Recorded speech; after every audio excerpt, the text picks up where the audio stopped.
Hey, salut à tous, c'est Rav03 et on se retrouve pour une nouvelle vidéo. Et donc, ça faisait longtemps quand même qu'il y a eu quelques trailers sur Pokémon Ultra Soleil et Ultra Lune qui s'est passé dans les derniers moments. Donc, je vais reprendre tout ce qui s'est passé. Donc, du coup, il y a eu pas mal de nouvelles. Donc, de nouveau, il va y avoir une autre façon de gérer pour pour avoir les 3 starters. Donc, nos dresseurs, évidemment, qu'on va pouvoir choisir, ont un petit peu grandi, ont changé de look. Bien évidemment, donc plein de nouveautés. Le Rokabo de Sacha, qu'on se souvient dans les épisodes japonais, je sais pas s'ils l'ont fait en français. Enfin bon, bref, aura la forme crépusculaire, donc qui aura une autre apparence. Il aura le talent griffe dure, vive rock et riposte comme attaque qu'il pourra avoir. Et en plus, il a un certain secret, donc il y aura un peu plus d'informations. Donc là, il a un Rokabo, carrément un Rokabo spécial. Donc pour Pokémon Ultra Soleil, pour les premiers acheteurs, il aura Crofeu. Et pour Ultra Lune, il aura Croc Éclair. Et donc évidemment, ce Rokabo là, très très spécial, évidemment, pourra avoir sa propre attaque Z signature. Donc il n'y a que Rokabo quand il évolue en Logarok qui sera comme ça crépusculaire que celui qui l'aura acheté en premier.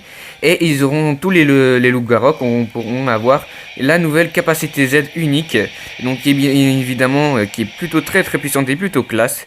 Et il y a aussi un autre Pokémon qui a pu avoir sa propre capacité Z, excusez-moi, capacité Z unique, c'est bien sûr Ekaizer.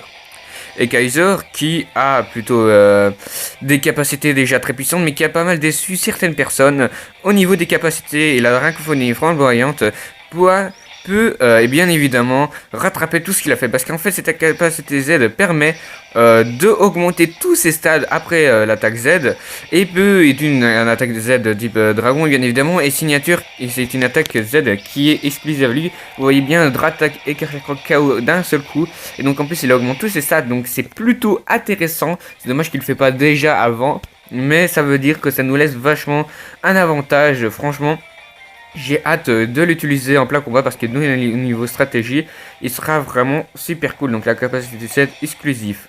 Alors on saura plus comment on pourra l'avoir. Donc Necrozma prend le contrôle bien évidemment. Donc comme on avait prédit, Necrozma a fusionné avec Solgaleo et Lunala. Donc voilà, donc de nouveau Necrozma, le talent prisme, armure, laser prisme, son attaque Z, son attaque signature.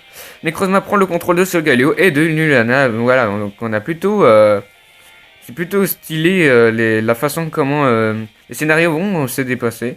Donc Necrozma crinière du couchant et Necrozma aile de l'aurore pour Ultra Lune et Ultra Soleil. Donc voilà, donc ils ont des noms spécifiques. Donc en fait, on les voit tous les deux, enfin tous les trois plutôt, se combattent. Donc le Pikachu casquette qu'on a pu recevoir. Donc le dresseur, on le verra qui se balade. Avec évidemment un sort de petit village de Pikachu, on n'en sait pas plus. Mais voilà, donc on espère quand même que ça va le faire. Donc le tour des îles sont de retour, donc pour ceux qui hésitaient pour avoir les arènes, eh ben, malheureusement c'est foiré, hein, ça a raté complètement. Donc voilà, donc une nouvelle épreuve de Léon, on l'avait à peine vu, hein, c'était elle qui devait gérer normalement, c'était elle. On devait combattre, mais pour finir, non, on n'a pas pu. Donc évidemment de retour avec Tilly et Lily. Donc ils seront de retour dans les scénarios. Alors on n'a pas vraiment plus d'informations sur comment ça va se passer les scénarios avec eux. Mais bon, plus de 400 Pokémon apparaissent. Donc des nouveaux Pokémon vont apparaître. Et donc il y aura des Pokémon exclusifs dans Ultra Soleil et Ultra Lune bien évidemment. Et donc il y a le tout nouveau... un tout nouveau endroit où on pourra faire un studio de photos d'Alola. Donc on pourra faire des photos avec notre Pokémon pendant des combats ou quoi que ce soit. Moi personnellement je suis pas trop fan, je trouve ça débile, on l'utilisera une fois surtout l'aventure. Et puis voilà, on en a rien à foutre personnellement, à part ceux qui adorent faire des montages photos avec des Pokémon.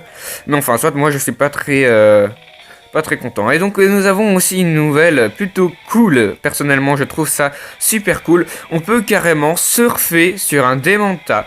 Alors surfer sur un Démenta c'est ouf parce que c'est les Pokémon turcs carrément. Et on pourra faire des petits loopings comme ça, des petits jeux, faire des scores. Et donc on a vu il y a des Pokémon dans l'eau bien évidemment. Donc ça veut dire que peut-être qu'on va pouvoir... C'est une façon de les combattre directement. Donc maintenant on aura un peu plus d'expérience sur les Ultra Chimères. Car avec Solgaleo et Lunala on pourra aller dans une autre ultra dimension où pour trouver les autres Ultra Chimères ils auront leur propre territoire. Donc comme on voit il y a plusieurs Ultra Chimères.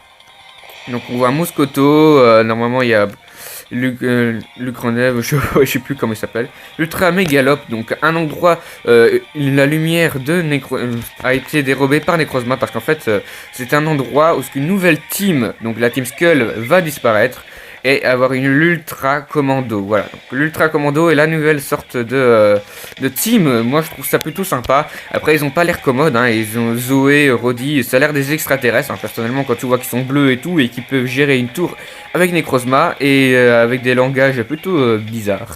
Je sais pas, est-ce que vous en pensez? Moi je trouve qu'elle a l'air plutôt sympa et elle a l'air un peu moins stupide que la Team Skull. Et donc nous avons des nouvelles ultra chimères, bien évidemment. Il y a UC Glu qui sera de type poison et il aura le talent boost chimère comme tous les autres ultra chimères. Et je trouve ça une ultra chimère pour une fois un peu plus mignonne, un peu plus belle personnellement. Et donc nous avons eu deux nouvelles ultra chimères, UC Détonation qui sera de type feu et Spectre, talent boost chimère bien évidemment comme d'habitude, et il aura une capacité unique, une nouvelle capacité, le Kabosh Kaboom. Évidemment ça pourra, c'est type feu à mon avis, hein, mais ça lui fait perdre des PV comme on voit bien. Donc UC Empilage qui sera de type rocher acier, talent boost chimère. Bah en fait c'est un mur en fait. C'est un mur comme Pokémon et ils ont décidé de mettre un mur, ils sont pas voulu fouler la tête. Mais en tout cas, j'espère n'empêche que la vidéo vous a plu, que les trailers et tout, j'espère que ça avancera beaucoup plus et qu'on en saura davantage, bien évidemment.